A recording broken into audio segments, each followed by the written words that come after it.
Hipertensi atau tekanan darah tinggi adalah kondisi di mana tekanan darah dalam arteri tubuh meningkat secara persisten. Tekanan darah tinggi dapat meningkatkan risiko terjadinya penyakit jantung, stroke, dan komplikasi kesehatan lainnya. Hipertensi dapat dibagi menjadi dua kategori berdasarkan tingkat keparahannya. 1. Hipertensi primer esensial. Hipertensi primer tidak memiliki penyebab yang jelas dan seringkali berkembang secara perlahan seiring waktu. Faktor genetik, gaya hidup tidak sehat, dan faktor lingkungan dapat berkontribusi pada hipertensi primer. 2. Hipertensi sekunder. Hipertensi sekunder disebabkan oleh kondisi medis yang mendasari seperti gangguan hormonal, penyakit ginjal, obstruksi arteri, atau penggunaan obat-obatan tertentu. Gejala hipertensi seringkali tidak terlihat secara langsung sehingga hipertensi dijuluki pembunuh diam-diam. Namun, beberapa gejala yang dapat terjadi pada hipertensi parah termasuk sakit kepala, sesak napas, nyeri dada, dan gangguan penglihatan.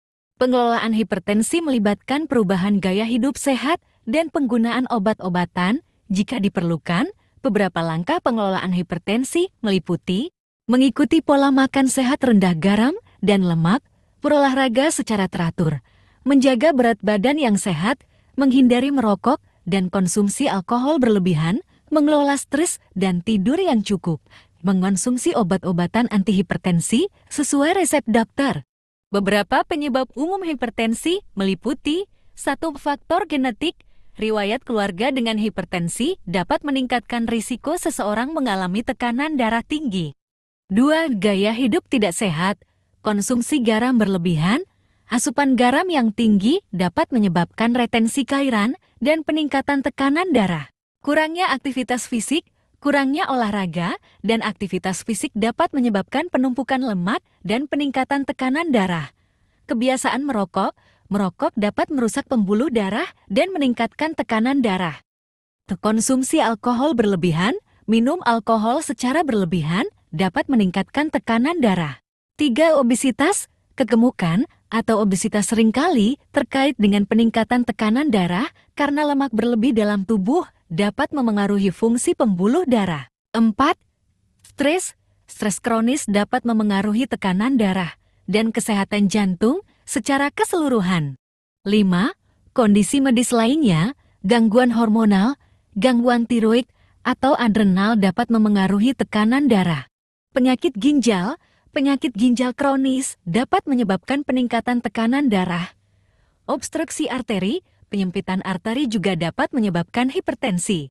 Penting untuk mengidentifikasi faktor risiko yang dapat menyebabkan hipertensi dan mengambil langkah-langkah pencegahan yang tepat, seperti mengadopsi gaya hidup sehat, mengurangi konsumsi garam, berolahraga secara teratur, berhenti merokok, dan mengelola stres.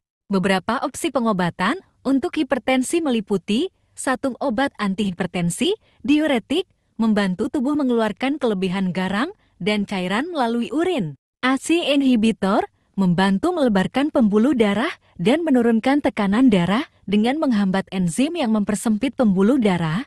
Angiotensin II receptor blockers bekerja dengan cara yang mirip dengan ACE inhibitor untuk mengendalikan tekanan darah. Beta blockers mengurangi detak jantung dan tekanan darah dengan memperlambat denyut jantung. Calcium channel blockers membantu melebarkan pembuluh darah dan menurunkan tekanan darah dengan menghambat aliran kalsium ke sel-sel otot jantung dan pembuluh darah. 2. Perubahan gaya hidup, mengadopsi pola makan sehat rendah garam, lemak jenuh, dan kolesterol, berolahraga secara teratur, menjaga berat badan yang sehat, menghindari merokok, dan konsumsi alkohol berlebihan, mengelola stres dan tidur yang cukup. 3. Pemantauan teratur, penting untuk memantau tekanan darah secara teratur dan bekerja sama dengan tim perawatan kesehatan untuk mengatur pengobatan dan mengontrol kondisi hipertensi. Pengobatan hipertensi harus disesuaikan dengan kebutuhan individu dan harus diawasi dengan ketat untuk memastikan tekanan darah tetap dalam rentang normal. Konsultasikan dengan dokter untuk diagnosis yang tepat dan rencana pengobatan yang sesuai dengan kondisi kesehatan Anda.